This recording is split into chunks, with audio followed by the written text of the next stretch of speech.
Olá, você está no canal Um Conto por um Ponto.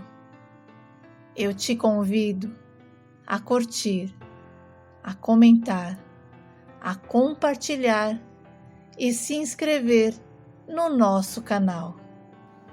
Antes de me casar com o Cláudio, ele era o meu vizinho e aos poucos fomos nos tornando amigos.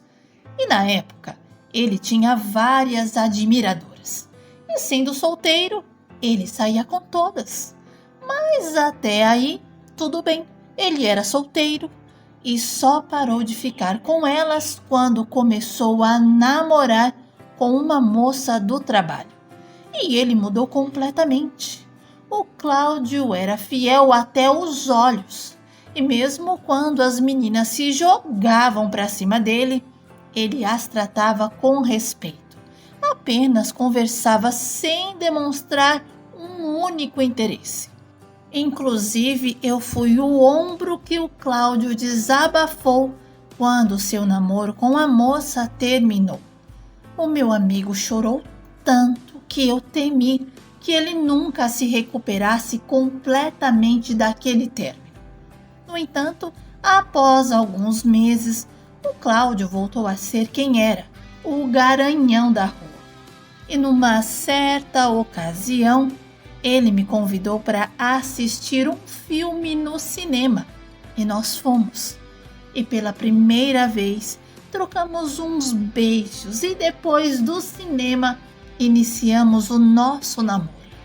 E conhecendo Cláudio tanto antes quanto durante o seu relacionamento anterior, sempre senti uma tranquilidade em relação a ele.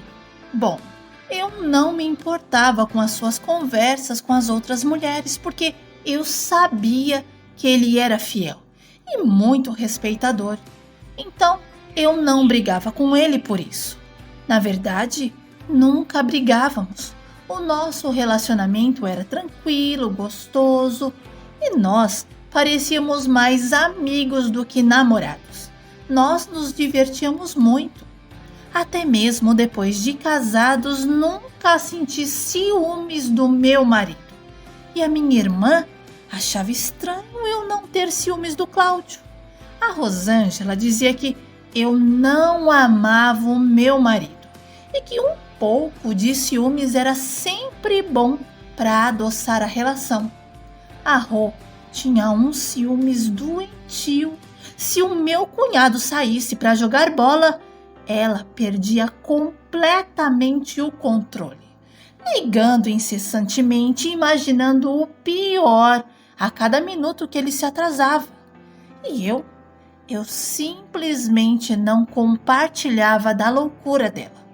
A minha mãe frequentemente implorava para que ela procurasse ajuda, pois, do jeito que as coisas estavam, o Cido não iria conseguir permanecer ao lado dela por muito tempo. No entanto, a minha irmã ignorava os conselhos de todo mundo, ouvindo apenas a voz dos ciúmes. E foi esse excesso que acabou destruindo o casamento dela. E uma vez, num almoço de final de ano, durante um delírio, a Rosângela jogou o prato de comida na cabeça do meu cunhado, porque ela deduziu que ele estava de olho na amiga da minha outra irmã. E foi um bafafá. O meu cunhado não aguentou mais os delírios dela e por isso saiu de casa. E mesmo depois de separados, a Rosângela ia atrás do Cido. E onde ele estava, ela aparecia e fazia um barraco. E para se afastar da minha irmã, o meu cunhado decidiu mudar para outra cidade. E nos dias em que era sua vez de ficar com o filho, ele optava por ficar na casa de sua mãe, evitando assim qualquer possibilidade da minha irmã descobrir o seu novo endereço. E a minha irmã? A minha irmã acabou descobrindo. E em um domingo à tarde, quando o meu cunhado deixou o Gabriel em casa, A Rosângela combinou com uma amiga para cuidar do meu sobrinho enquanto ela seguia o Cido. E foi exatamente o que aconteceu. Quando meu cunhado chegou em casa e guardou o carro, poucos minutos depois a campainha tocou. E ao olhar pela janela, viu a Rosângela do lado de fora. No entanto, ele optou por não abrir a porta para ela. Em vez disso, ele ligou para minha casa para me contar o que estava acontecendo e dizer que a Rosângela estava lá gritando no portão dele. Eu tentei entrar em contato com a minha irmã, mas ela não atendeu o telefone. E para conter o escândalo, o Cido teve que sair e prometer conversar com ela e dizer que estava pensando em reatar o casamento. E foi somente aí que a Rosângela se acalmou. De acordo com ele, aquela foi a única estratégia que funcionou. E depois desse incidente, ele decidiu se mudar de estado em busca de paz. E a minha irmã parecia não ter limites, até que o meu pai precisou ter uma conversa séria com ela. O papai era a única pessoa que a Rosângela ouvia e obedecia. E ele pediu para que ela, pelo amor de Deus, procurasse ajuda, pois as atitudes dela já não estavam mais sendo de uma pessoa normal. E foi com muita insistência que a minha irmã procurou por ajuda. Fez terapia e aos poucos foi compreendendo que amar não era sufocar. E por saber que ainda não estava pronta para se envolver com ninguém, a Rosângela ficou um bom tempo sozinha. E no aniversário de 12 anos do Gabriel, o meu cunhado apareceu na festa e os dois reataram. A Rosângela e o Cido voltaram a se relacionar e a minha irmã colocou em prática aquilo que ela aprendeu na teoria. E o resultado? O resultado foi que o casamento deles deu certo. O comportamento da minha irmã me deixava com medo de sentir ciúmes, de me tornar uma mulher ciumenta. E por isso eu me esforçava ao máximo para não me deixar perturbar por nada. E como Cláudio não me dava motivos para desconfiança, eu não ficava procurando pelo em ovo. O meu filho mais velho, o Pedro Henrique, que tinha 13 anos na época, estava determinado a fazer teatro. E numa quarta-feira, depois do almoço, fomos até o Centro Cultural para realizar a matrícula. E depois de realizarmos a matrícula, decidimos pegar um ônibus para ir até o shopping passear um pouco. No entanto, quando entramos no ônibus, eu vi o meu marido sentado em um banco com uma mulher deitada em seu ombro. Eu confesso que eu não esperava encontrar o Cláudio naquele ônibus, especialmente no horário que deveria ser o horário de trabalho dele. O meu marido estava com os olhos fechados e eu ainda não tinha passado a catraca. Mas na hora eu fiquei tão nervosa que eu gritei o nome dele. E quando ele abriu os olhos e me viu, até se assustou. E a mulher que estava com ele não entendeu nada. O Cláudio apenas se levantou e começou a dar um sinal para o motorista parar no próximo ponto. E eu querendo saber o que ele estava fazendo ali e quem era aquela mulher. E o meu marido só pedia para o cobrador não liberar a catraca, porque senão era capaz dele apanhar ali mesmo. Olha, eu não sou como a Rosângela, mas a cena que eu vi me deixou completamente fora de mim. Poxa!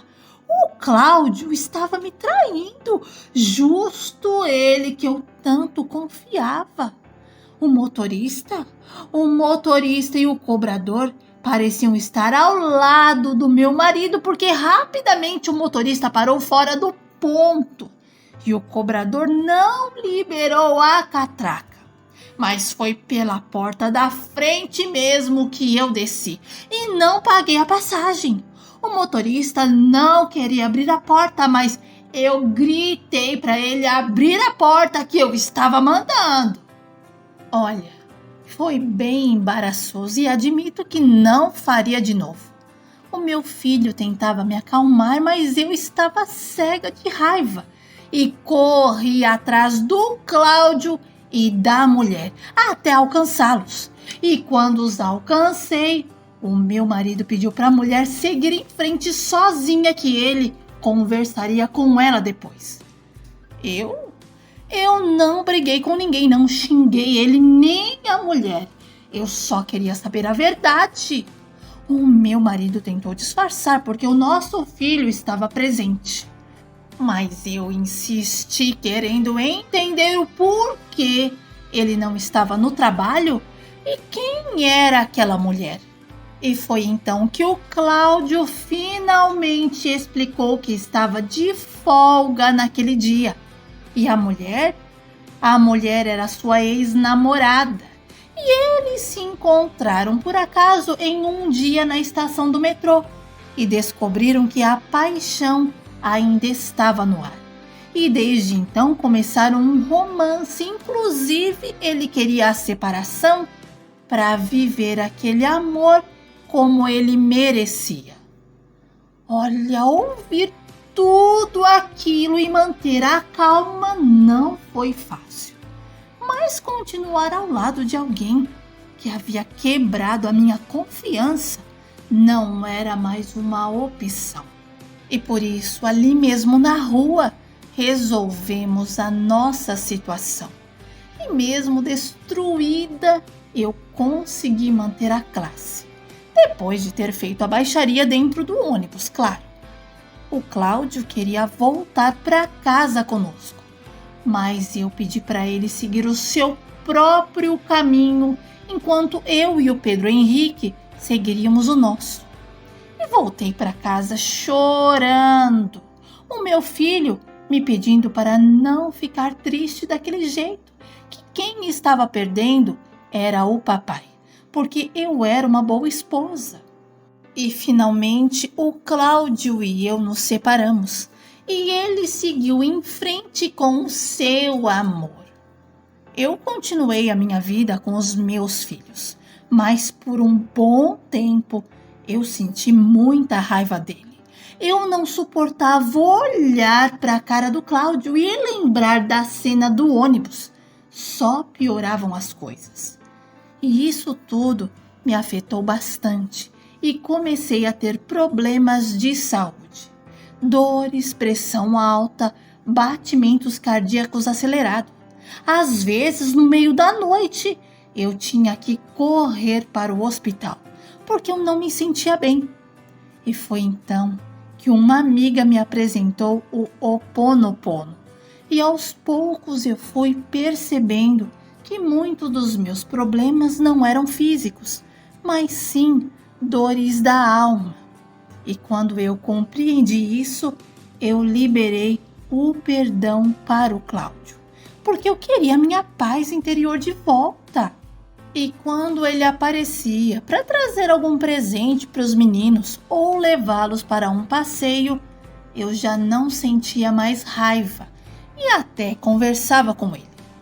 E através das meditações, das reflexões, a minha alma foi curada e foi como tirar com a mão todas as dores que eu sentia.